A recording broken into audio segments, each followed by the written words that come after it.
صباح الخير والسعادة والهنا.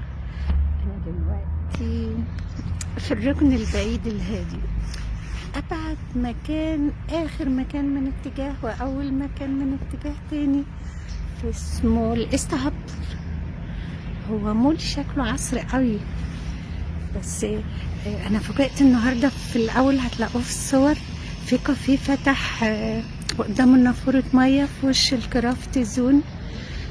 طبعا انا بصور علشان السحب، خايفة بقى تخلص ومعرفش الاماكن هتبقى موجودة، بس مش هتبقى بجمال السحب وهي منعكسة عليها، وانا بحب اشوف الحاجة 2 و3. مش عارفة بقى زي فيلم اراجوز اللي كان بيقعد يقول اراجوز معناه يشوفوا الحاجة جوز، لكن انا بشوف الحاجة 2 و3 و4. معرفش الناس بقى اذا كانت اتعودت انها تشوف زي ما بشوف ولا لا. يعني السما اللي فوق اهي هتلاقوها على كل الازاز وعلى كل الجرانيت وعلى كل الرخام وعلى الارض. طبعا الناس لسه شغاله في الجزء ده، الجزء الاولاني خلص، بس انا مرة و2 عملت اجزاء منه، اللي هي ناحية الكرافت زون واللي ناحية مركز الكرافت زون. المرة دي بقى قلت اجي في حتة ما فيهاش حد غيري. عارفة انا بحب اتمشى لوحدي، وما بقيتش بتمشى لوحدي، بقيت باخدكم معايا. انتوا مش هتشوفوا مساحة كبيرة منه لان انا براد. الحاجات دي اكيد بقى كلها شهر والتاني وتلاقوها مليانة حاجات بتتباع وحاجات بتتشرب وحاجات بتتاكل. بس شوفوا جمال اسمها ايه المنطقة اللي في وش البيت 12 بيت 12 اهي.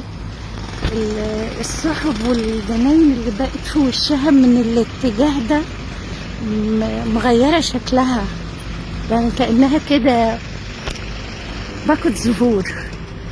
معرفش، يا رب السنة كلها تبقى مليانة سحب. خلاص الناس اللي عايزين شتاء او ما بيحبوش مش هنتكلم على الشتاء، بس السحب.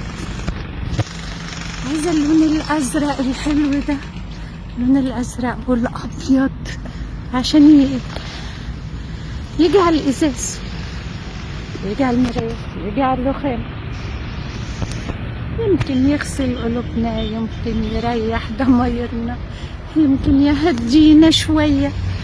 يا مسهل. عارفين بقى، يا رب الواحد يروح يسمع اخبار حلوة في التلفزيون.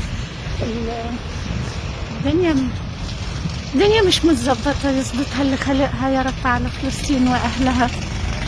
خلينا دلوقتي في مدينتي وفي المول اللي انا فيه، بس بسم الله ما شاء الله اللي عمال حلو. انا وعصفورة، في عصفورة زي لوحدها اهي، شايفينها؟ ما تطيريش. طارت.